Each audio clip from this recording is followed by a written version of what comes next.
Hello everyone. मैं दिवाकर पांडे। बहुत दिन बाद पॉडकास्ट करना हुआ। एक्चुअली हम थोड़ा न्यूज़ रिपोर्टिंग में फंस गए थे सर। देन हम कनेक्ट नहीं कर पा रहे थे लोगों से, और लोग मेरे से कनेक्ट कर रहे थे बट नहीं हो पा रहा था। तो आज हम मिस्टर ईशान जी के बारे में बात करेंगे, और ईशान जी के द्वारा ईशांत जी खुद बताएंगे कि आज भारत में अनएम्प्लॉयमेंट का क्या सिस्टम है। बिकॉज ईशांत जी बहुत ही बड़े एमएनसी कंपनी में काम करते हैं, और ये देखते हैं कि वहाँ पे जब इंटरव्यू होता है, वॉकिंग में होता होगा सर, वहाँ पे कितनी भीड़ आती होगी। और वहाँ पे सिर्फ सिलेक्शन दो ही होता है, चार ही पांच ही होता है। क्योंकि बड़ी बड़ी कंपनीज क्या करती हैं, हायरिंग स्टार्ट करती हैं। उनका पोस्ट रहेगा 15, लेकिन वॉकिंग में लाके वो 500 का इंटरव्यू लेती हैं, क्योंकि अपन उनको एक इमेज बनाना है। तो देन आज इस चीज़ों पे हम डिस्कस करेंगे। अनएम्प्लॉयमेंट है क्या, ये कैसे सॉल्यूशन होगा, और इसकी वजह क्या है। तो ईशान जी, आप थोड़ा हमारे ऑडियंस को अपना इंट्रोडक्शन दे दें। नमस्कार साथियों। मैं ईशांत ईशांत शर्मा। मैं बेसिकली रोहतक हरियाणा से बिलोंग करता हूँ। जी। इससे पहले मैंने काफ़ी अपना 25 साल अपना एक बिज़नेस रन किया है। और कोविड के दौरान जो है वो बिज़नेस थोड़ा सा स्लो डाउन हो गया था, उसकी वजह से वो बिज़नेस बंद किया। बिल्कुल। और फिर मैंने एमएनसी कंपनी की तरफ रुख किया कि भाई पढ़ाई लिखाई की है तो चलो कुछ ना कुछ उससे निकाला जाए। जी। तो सबसे पहली बात तो यही है कि मैं स्वागत करता हूँ आप सभी का। मेरा मानना यही है कि आदमी जितना भी पढ़ा हो, चाहे उसने 5 तक पढ़ाई की हो, चाहे 8 तक, चाहे 10 तक, चाहे पीएचडी तक क्यों ना की हो, जी। जब तक वो अपनी पढ़ाई से कुछ अर्निंग नहीं कर पाता तो उसकी पढ़ाई जो है वो नल एंड वॉइड हो जाती है। तो ऑफ वही कोर्स। मैंने सोचा कि मैं थोड़ा बहुत पढ़ा लिखा हूँ, मैंने कोई पढ़ाई भी की हुई है, तो उसके बिहाफ पे मैं कुछ काम करूँ या कुछ जॉब वगैरह लूँ। तो जी। उसके लिए सबसे पहले मैं मार्केट में निकला। पहले तो गवर्नमेंट की तैयारी की, तो गवर्नमेंट में मैंने देखा कि स्कोप नहीं कंपटीशन मिल बहुत पाया। ज़्यादा है, तो जी। स्कोप बहुत बिल्कुल ज़ीरो है, तो वहाँ से हमको कुछ मिल ही नहीं सकता। तो हम अपने इतने साल वेस्ट क्यों करें उसके पीछे। हमने खुद ही डिसाइड कर लिया कि नहीं लग पाएगा, और लग भी जाएगा तो लग भी हमारा वक्त जाएगा, निकल जाएगा। वक्त निकल जाएगा, तो फायदा क्या है। जो चीज तुमको टाइम पे ही नहीं मिली तो उसका क्या फायदा। अब कुछ लोग लगे रहते हैं घिसे पिटे यूपीएससी में, देख रहे हो तुम। मैं डाउट नहीं कर रहा हूँ, मेहनत बहुत ज्यादा करते हैं, बहुत ही जी। ज्यादा मेहनत करते हैं। अब एक बच्चा लगा है 20-22 साल की उम्र से, और वो लगातार मेहनत करते जा रहा है दिवाकर भाई, और उसको जी। 32-33 साल हो गई है उसकी एज। उसका तो टाइम ही निकल गया ना भाई, वो अपनी जिंदगी का किस टाइम जिएगा। बिल्कुल। और वो जो वक्त होता है सर, बंदे की 30-32 साल हो जाए, यूपीएससी की तैयारी करते हैं, हम लोग तो मुखर्जी नगर में देखते हैं, वो खुद से डरने लगते हैं। वो उनका मोरल इतना डाउन हो जाता है कि उनकी ये पता नहीं जिद होती है कि क्या भी करना तो वही करना है, नहीं करना तो नहीं करना। लेकिन ऐसा नहीं होता भाई। सरकारी तुमको मिले नहीं, प्राइवेट तुम करो नहीं, तो तुम वहीं रह जाओगे। घर भी जाना है, बच्चे भी करने हैं, तुमको शादी भी करनी है, तो वो हमारा पूरा इकोसिस्टम हिल जाता है उस चीज से। बिल्कुल ईशांत भैया, इसी रिगार्डिंग आज हम एक छोटे से टॉपिक पे आपसे डिस्कस करेंगे। और मुझे उम्मीद है कि हमारे ऑडियंस आपसे बहुत ही अवेयर होंगे आपके बताए हुए वचनों से। देन हम स्टार्ट करते हैं सर। हमारा जो आज मुद्दा है, भारत की बेरोजगारी पे। एक्चुअली आप चलते रास्ते में देखते होंगे कि बेरोजगारी बहुत है। तो सर, भारत में बेरोजगारी का वजह क्या है, और कैसे इससे निपटारा पाएंगे हम?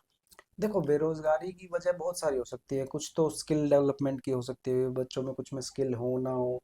एजुकेशन भी बहुत बड़ा बड़ा फैक्टर करती है बेरोजगारी के लिए। जी। दूसरी बात, सबसे इम्पोर्टेंट जो थिंग होती है वो होती है गवर्नमेंट की तरफ से, कि जी। आपकी गवर्नमेंट आपके लिए क्या प्रयास कर रही है। जी। सबसे मेन बात होती है वो। अगर आपकी गवर्नमेंट खुद से इनिशिएटिव लेती है और बच्चों के भविष्य के बारे में सोचती है, तो उस देश में कभी भी ये बेरोजगारी की कमी नहीं, बेरोजगारी ही नहीं होगी। अपने और भारत में बहुत बेरोजगारी बेरोजगारी है। होनी भी नहीं चाहिए। वैसे तो किसी भी देश में बेरोजगार, अगर युवा बेरोजगार है तो वो देश नहीं बढ़ सकता आगे, जी। किसी भी हाल में नहीं बढ़ सकता। आप किसी भी डेवलप कंट्रीज को उठा के देख लीजिए, वो जी। अपने एम्प्लॉयज के लिए कितना सारा काम करते हैं। बहुत। अपन अपने अपने एजुकेटर जो उनके नए नए बच्चे निकलते हैं, तो जैसे ही वो एजुकेट होते, ग्रेजुएट होकर निकलते हैं, तो उनके पास वैकेंसीज रेडी रहती है। बिल्कुल। जैसे सर मैंने देखा है कि अपने भारत में क्या, अक्सर हम दिल्ली में रहते हैं अगर, तो दिल्ली की 2-4 सीन्स हम बताना चाहेंगे कि जब ये कंपनी सर ओपनिंग करती हैं, तो वहाँ पे भीड़ बहुत देखा जाता है, और सिलेक्शन बहुत ही 1-2% ही होता देखो, है। हर साल तो ग्रेजुएट निकल रहे हैं, जी। लाखों की तादाद में ग्रेजुएट्स निकल रहे हैं। जी। लेकिन उन लाखों की तादाद में कंपनीज तो नहीं है ना, वैकेंसीज तो नहीं निकलती ना उतनी। अब सपोज कीजिए भी एक किसी कंपनी का भी, हम नाम तो नहीं ले सकते क्योंकि फिर वो इश्यू हो जाता है, बाद में विवाद खड़ा हो जाता है। कोई भी एक कंपनी लगा लीजिए, एमएनसी कंपनी है या छोटी भी कंपनी है, अगर जी। उसको 2 बंदे हायर करने हैं तो 2,000 वैकेंसी निकालेगी। 2,000 नहीं तो 200 तो निकालेगी जी। वैकेंसी। 200 वैकेंसी निकालेगी, 200 वैकेंसी में से फिर वो 20 को सिलेक्ट करेगी, 20 में से छाट छाट के फिर 2 को निकालेगी। अब तुमने वो 2 तो छाट लिए भाई, लेकिन जो वो 19 निकाले तुमने, उनका क्या। उनका भी तो मोरल डाउन हुआ। जी। भाई अगर तुम्हारे पास 2 वैकेंसी है तो तुम 2 के लिए पोस्ट निकाली, तुमने अच्छी बात है 2 के लिए निकाली, लेकिन तुम इतने बंदों को क्यों बुला रहे हो इंटरव्यू के लिए। बिल्कुल ही उनको चाहते मना हैं, कर दीजिए, बिल्कुल ही वो चाहते अपना हैं। टाइम वेस्ट करने के बजाय कहीं और देखेंगे। अब मैं बता दूं ये कंपनीज निकालती क्यों हैं, इनका अंदर का मैंने सीन देखा है। एक्चुअली हमारे जो एचआर दोस्त हैं कुछ, क्योंकि हमारे जो सिस्टम में बैठते हैं, तो वो क्या करते हैं कि दिवाकर पांडे हम इसलिए ज़्यादा लोगों को बुलाते हैं, इससे हमारी मार्केटिंग होती है, मार्केटिंग होती है दोस्त। और तीसरी चीज़ मैं आपसे बता दूं, ये अपने कंपनी की इमेज, कंपनी छोटी हो या बड़ी, एमएनसी की तो बात छोड़ दो, भारत में अभी जो स्टार्टअप कंपनीज हैं, ये अपना एक ऑरा बनाने के लिए सर, ये वॉक इन इंटरव्यू करती हैं। वॉक इन इंटरव्यू में आप अगर जाते हैं, आपका सिलेक्शन नहीं होता, तो आप डिमोटिवेट मत होइए, क्योंकि वहाँ पे वही लोग का सिलेक्शन होगा कि जो क्लास में टॉपर होते हैं। नहीं, ऐसा नहीं है दिवाकर भाई, मैं अपने क्लास का टॉपर नहीं था, लेकिन फिर भी मैं एमएनसी कंपनी में गया कैसे भी तरीके से समहाउ। आपके खुद के एफर्ट्स होते हैं, आपके अंदर सेल्फ कॉन्फिडेंस होना चाहिए। एक होता है ओवर कॉन्फिडेंस, एक होता है सेल्फ कॉन्फिडेंस। जी। दोनों में डिफरेंस होता है। सेल्फ कॉन्फिडेंस आपको ये होता है कि हाँ मैं ये कर सकता हूँ, ओवर कॉन्फिडेंस ये होता है कि सिर्फ मैं ही कर सकता हूँ। तो आप उस भ्रम में अगर जाओगे तो कहीं भी सिलेक्शन नहीं होगा आपका। गवर्नमेंट सर और प्राइवेट एमएनसी तो छोड़िए, आपका किसी से लाला की दुकान पे नहीं होगा काम। Of course. ठीक है, लेकिन आप में अगर ये कैपेबिलिटी है कि हाँ मैं नई चीजों को अडेप्ट कर सकता हूँ, उनसे सीख सकता हूँ, उनको सीख के और सिखा सकता हूँ आगे, जी। तो आप कामयाब हो सकते हैं। ठीक है। और दूसरी बात जान लीजिएगा दोस्तों, सबसे मेन बात क्या है कि अगर आप किसी भी कंपनी में जाते हो और आपका सपना कुछ और है, बिजनेस वगैरह करने का कुछ है, तो जी। वहां से आपको जरूर जॉब करनी चाहिए। बिल्कुल। इस क्यों करनी चाहिए? क्योंकि उससे आपको ये पता लगता है कि कंपनीज में काम कैसे होता है, कैसे आपको प्रोफेशनल हायर करने पड़ते हैं, किस किस प्रोफेशनल की आपको जरूरत पड़ती है। एक बंदा कभी भी बिजनेस रन नहीं कर सकता। हमारे इस देश के सबसे बड़ा घराना है जी। गुजरात में, मुझे उनका नाम याद नहीं है। अंबानी जी। नहीं नहीं, अंबानी नहीं है, अडानी जी। अडानी भी नहीं है। हम्म। उनका नाम है ढोलकिया। ढोलकिया अच्छा। परिवार, आप रिसर्च कीजिएगा। जी। उनके परिवार में जब भी बच्चे बड़े होते हैं, एक सर्टेन एज पे आ जाते हैं, तो उनके हर परिवार के हर बच्चे को 5,000 रुपये दिया जाता है कि अच्छा। आप जाइए अनजान शहर में जाइए, ट्रेन के जनरल डब्बे में आपको बिठा देंगे, टिकट का पैसा भी आपको उन 5,000 से खरीदना है। अच्छा। आपको एक सिंपल फोन दिया जाएगा जो पुराने जमाने में नोकिया का आता था, 1100 टाइप का। क्या सर ये ट्रेडिशन है वहाँ का? ये उनका ट्रेडिशन है, वो अपने बच्चों को सिखाना चाहते हैं। उनकी 3 शर्तें होती हैं उस 5,000 में। उनको 2 जॉब करनी है और एक बिजनेस रन करना है, उसी 5000 में अब चाहे उसी जैसे हो। 5,000 में। जब तक वो इन तीनों पैरामीटर्स को फुलफिल नहीं करेगा, तब तक वो अपने घर वापस नहीं आ सकता। अरे वाह। क्योंकि वो ढोलकिया परिवार, वो ये चाहता है कि हमारा जो बच्चा, जो इतनी लेगेसी उसको मिल रही है, वो हम्म। उसको संभालने के लायक है भी या नहीं। जी। तो ये देखिए ना कि वो इतने रईस परिवार से, खानदान से आता है, वो अपने बच्चों को एजुकेट कर रहे हैं। जी।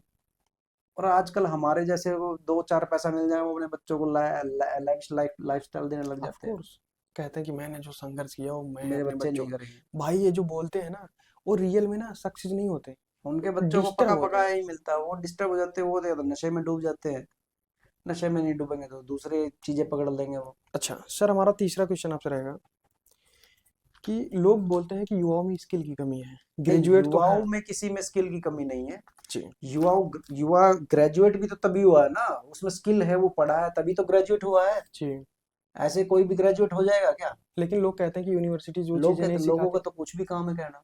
मैं जैसे कि बता दूं कि लोग नहीं, मैं खुद देखता हूँ कि यूनिवर्सिटीज में वो चीज़ें पढ़ाया जाता है जो नौकरी में काम नहीं आता सर। हाँ, ये बात मानिए आपकी कि यूनिवर्सिटीज में वो चीज पढ़ाया जाता है जो नहीं काम आती, लेकिन फिर भी कुछ तो काम आता है। आप 10th तक का सिलेबस उठा के देखेंगे, आपकी डेली लाइफ में डेली काम आता है। जी। आपकी डेली लाइफ में वो डेली साइंस ही काम आती है, जी। 10th तक की। आपका डेली मैथ काम आता है। ठीक है। आपकी जितनी भी वोकेबलरी है, ग्रामर है, वो 10th तक के लेवल पे ही तो बेस्ड है। जी। आप और मैं जो ये कन्वर्सेशन कर रहे हैं, ये भी तो हमारी 10वीं की हिंदी पे डिपेंड है। Of course. 10वीं तक की हिंदी जो हमने पढ़ी उसी पे तो डिपेंड है। जी। और तो किसी पे डिपेंड नहीं, तो नो कहाँ सर। काम नहीं आ रही? काम तो आ रही है। जी। लेकिन बात ये है ना कि हम उस चीज को समझ कितना रहे हैं। आजकल लोग पढ़ रहे हैं, समझ नहीं रहे हैं। जी। अभी कहते हैं कि हमको गीता पढ़नी चाहिए। अरे भाई, गीता पढ़ने की नहीं है, गीता समझने के लिए है। जिस व्यक्ति को ये चीज समझ में आ गई भी पढ़ाई और समझने में क्या डिफरेंस है, अगर उसको ये समझ में आ गया और वो नंबर 60% भी ला रहा है, तो भी वो टॉपर है। जी। और आज के टाइम में सर टॉपर वॉपर का कुछ होता नहीं है। और आज के टाइम में कोई टॉपर नहीं है, सब इक्वल लेवल पे हैं। टॉपर वाले को भी 2 क्वेश्चन पूछ लो, वो तीसरे का जवाब नहीं दे और पाएगा। सर क्वेश्चन करके करेगा क्या? प्राइवेट इंडस्ट्री में, गवर्नमेंट इंडस्ट्री में लात ही खाना है जब। गवर्नमेंट में तो चलो आपको एक बेनिफिट मिल जाता है, लेकिन काम तो वहां भी करके देना पड़ेगा, वहां भी प्रमोशन डिमोशन चलते हैं भाई। ऑफ कोर्स हर जगह चाहे सर आप कितनी भी बड़ी लेवल पोस्ट पे हो, छोटे पे हो, गवर्नमेंट में हो, चाहे कहीं भी हो, कंपटीशन है सर। आपके मन का नहीं मिलता। जी मगर आपको अपने मन का चाहिए तो आप अपना बिजनेस करो, लेकिन बिजनेस करने के लिए भी आपको खुद के अंदर स्किल चाहिए। सर, जैसा कि हमें किसी पंडित जी ने बताया कि हमारे हाथ में बिजनेस का स्किल ही नहीं है, हम्म। लकीर ही नहीं है, नहीं, वो लकीर ना होना बात अलग है, लेकिन आप अगर फोकस रहते हो अपने लक्ष्य पे, तो बिजनेस सेटअप हो तो जाएगा। बिजनेस सेटअप भी हो जाएगा, वो लकीर खुद ब खुद बन जाएगी आपके हाथ में। प्रॉमिस। प्रॉमिस है आप ये। ऑन कैमरा है ना हाँ, सर? मैं ऑन कैमरा बोल रहा हूँ। ठीक है सर। क्योंकि आपकी हाथ की लकीर है, आपके एक्शन, जो आप एक्शन करते हो उनके ऊपर डिपेंड करती है। जी तो वो बढ़ भी सकती हैं, वो घट भी सकती हैं। जी। देन सर, हमारा तीसरा क्वेश्चन, अब चौथा क्वेश्चन रहेगा आपसे, बेरोजगारी का सॉल्यूशन क्या रहेगा सर? बेरोजगारी का सॉल्यूशन भाई, दिवाकर भाई देखिए, मेरे अगर कंटेक्स्ट में आप देखें, तो बेरोजगारी क्या होती है बेसिकली। भाई आदमी को अपना जो डेली रूटीन का जो काम है उसके लिए रोजगार नहीं मिल रहा है, जो भी उसकी डेली उसके रिक्वायरमेंट है, एक्सपेंस के लिए, उसके उसको एक्सपेंस के लिए सर्वाइव के खर्चा लिए। नहीं निकाल पा रहा है। जी या खर्चा निकालना वो रोजगार में आता है, जी कि रोजमर्रा की जो लाइफ है उसका एक्सपेंस उसका निकल जाए किसी भी तरीके से, तो वो रोजगार में आता है। जी तो डेली का जो है, आप बहुत प्रयास कर सकते हैं। आप अगर आप पढ़े लिखे हैं तो आप जाइए, ढूंढिए कंपनीज को, कंपनीज वेट करती रहती हैं, भाई कब हमारे पास आएगा बंदा, कब हम जाएं,